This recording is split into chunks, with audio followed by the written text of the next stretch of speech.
All right, let us get to this terrific interview. Salena Zito is the co-author with Brad Todd of The Great Revolt Inside the Populist Coalition Reshaping American Politics, which attempts to explain if Donald Trump's election was a fluke or whether it represented a fundamental shift in the electorate. She's also a reporter and columnist for the Washington Examiner, a CNN contributor, and an award-winning columnist for the New York Post. She won the award the day we did this interview.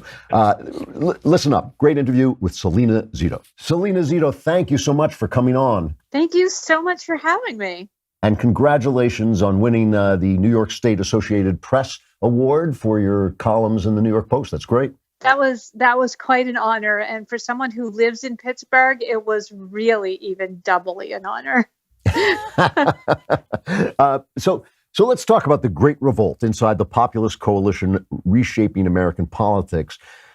First, let's start with this. Why did everybody get this so wrong? Why did the press get Trump's victory so wrong? Well, I think it happened for a couple of reasons. First of all, I think what gave me the advantage in understanding why it could happen was because of my geography. I don't live in New York. I don't live in Washington. And when I cover national politics, my base, my base camp is Pittsburgh.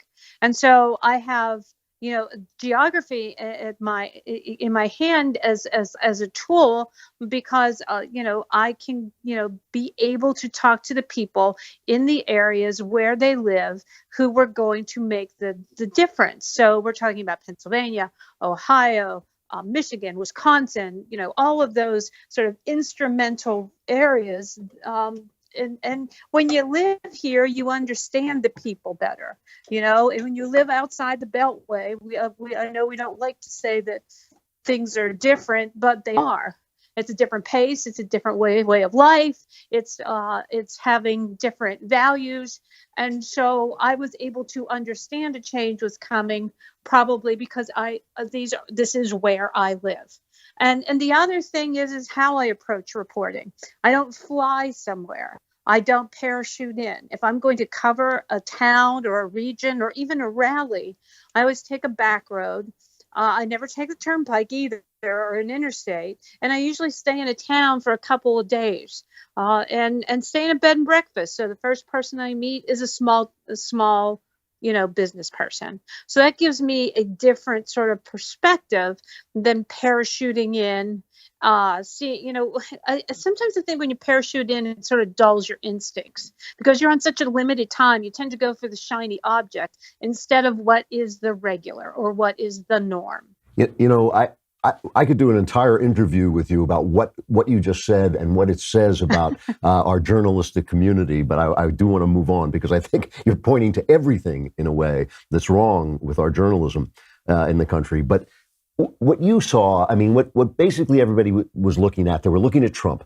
They were looking at all his flaws and all his techniques and all this. But what you saw a realignment, a political realignment on the ground. Can you describe what that realignment was?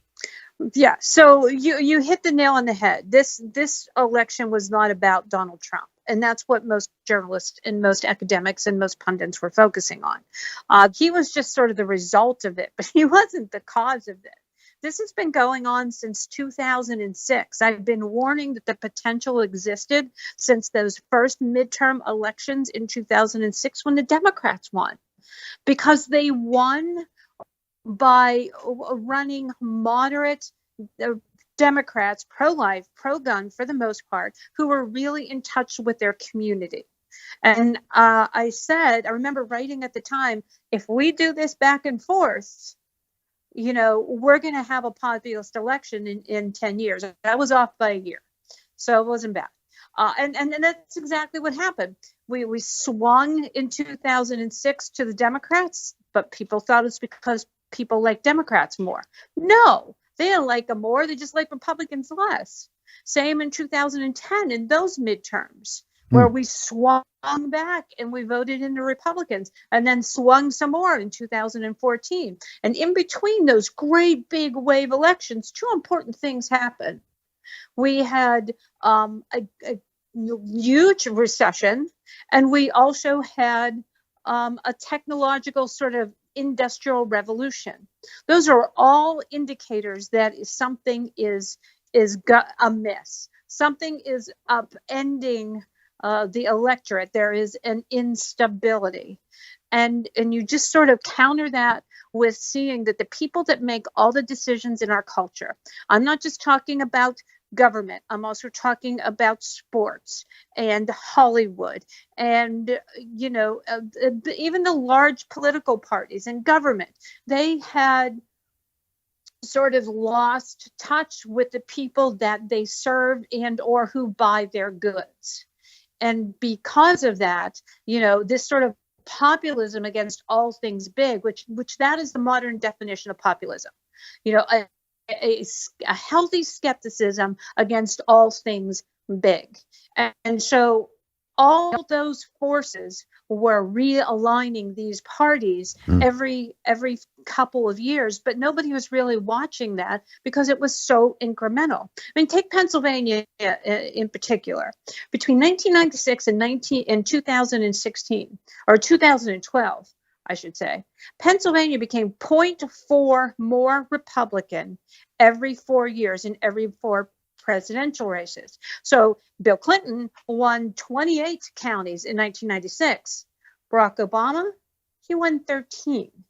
But nobody paid attention to this thing that was happening.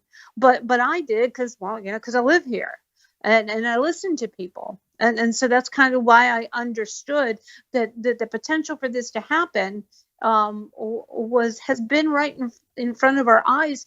We just haven't listened to it. And I think part of the problem with journalism is that like big companies and like big Hollywood, their newsrooms aren't diverse. And I'm not just talking about ethnically.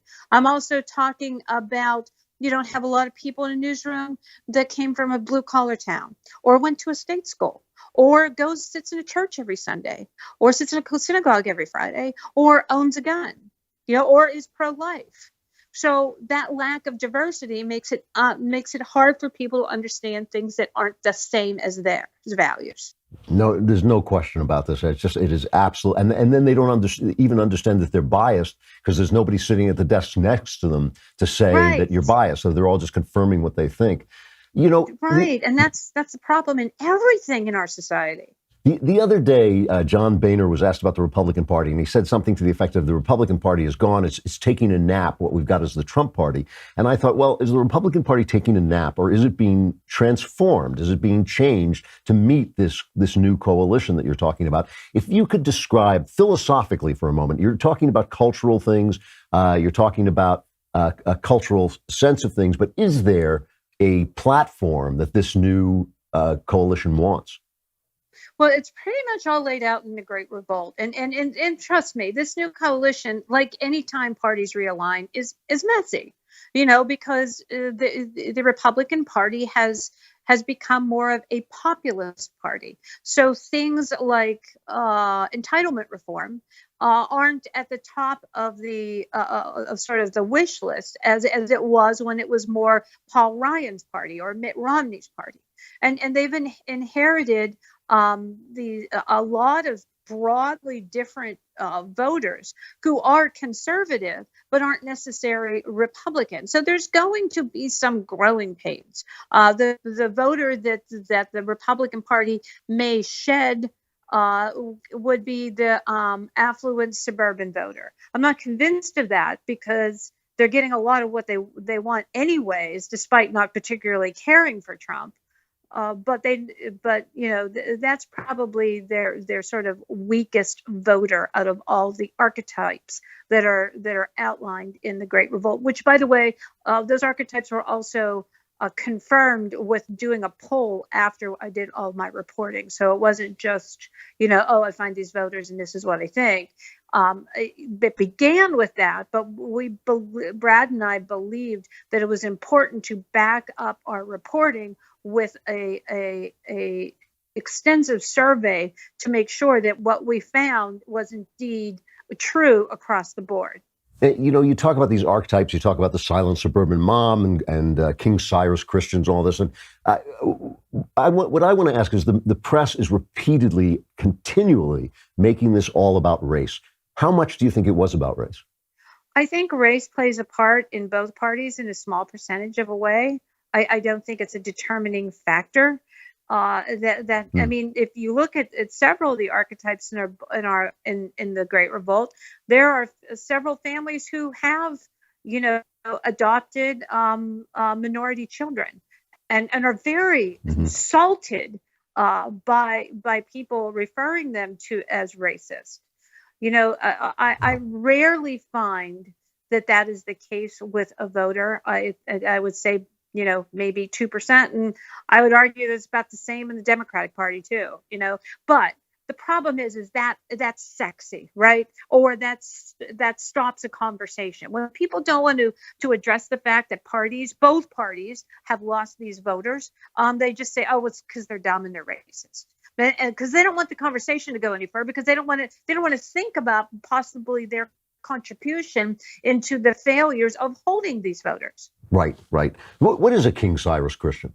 Those are I found all the archetypes fascinating, but the King Cyrus Christians are up on my top, I guess, top three. So King Cyrus Christians are evangelical and Catholic voters who, for years and years and years, Chamber of Commerce type moderate fiscal Republicans have been complaining about at, after every primary, and saying, they throw out their hands and they say, oh, for goodness sakes, can't they just vote more pragmatically? Why do they have to always go with the most religious, candidate, and then we won't win? So this time they decided to be pragmatic. As Tony Perkins said, in the lead up to the election, it's not about shared values, it's about shared priorities. And these voters decided that religious liberty was more important to them than him sharing the same values as they did. And I saw this Right. early on in Iowa, where we talked to voters, and the electorate in Iowa Republican caucus is like 100% evangelical, and they would say, well, I like Ben Carson, because he's just like me, or I like Ted Cruz because he shares our values, but that Donald Trump, he's a fighter. He would go to the mattresses for us. He would take on the system. He would take on Hillary Clinton. And while they didn't pick him, he came in a darn close second. And it was my moment where I said, "Oh, this is over. He's going to win the nomination." Wow, I have to tell you what one of the things I've always noticed, having traveled a lot around the country, is how much more sensible and nuanced what you might call ordinary people are than pundits and politicians. I mean, it is amazing how pundits and politicians make everything black and white, but go in and talk to a guy who works in a drugstore or a gas station, and he will tell you things like that, which make perfect sense. I understand he's not a Christian, but he supports and will defend my religious liberties. Makes perfect sense. Let me ask you this: you're looking ahead at the midterms and maybe 2020. What do you see? Well, I see that the Trump coalition is completely intact. Hmm. There's very few people that I have encountered that have fallen away from him. They might look. They probably 70% of them don't like his comportment, but they like Uh-huh. the results. And they were never voting for his comportment. They were never Obviously, voting yeah. for his tweets, or his scandalous background. Like they already knew who this guy was. They had already made that assessment. But also, it's really interesting to me that I found people who didn't vote for him, but are cited by the way either he has been treated and or he has been covered, that they're willing to throw in for him. But in terms of the midterms, I have been saying since the very beginning, I am not convinced that the Democrats are having a blue wave, mostly because I'm not quite convinced that they will make all the right decisions in primary races. Their tendency to go the grassroots level, which is who usually shows up in a primary, tends to be more left, just as in with Republicans, tends to be more right. And they've been picking the more liberal, more progressive candidates so far. Now, California, the DCCC spent a ton of money, and they got the candidates they wanted, making it harder for Republicans to hold those seats in California. But again, I'm not convinced, because we aren't really measuring Republicans and independents yet. Their excitement level hasn't shown up because it's overshadowed by Democrats, because of course they're more excited. They lost. Yeah. Salena, really interesting. I just think you're a rebuke to the journalistic community, and congratulations again on your award. I hope you'll come back and talk again as the midterms come closer. Oh, thank you so much. Thanks for having me on. It's been a pleasure. Thanks a lot. So basically, she says that she got things right because she actually went out and did some reporting. There's so much in that interview that I'd like to talk about. I'm out of time now, but really fascinating stuff, and good for her for getting out of the house and just finding out what America thinks and not looking down on them and telling them what they should be thinking instead of asking them what they think.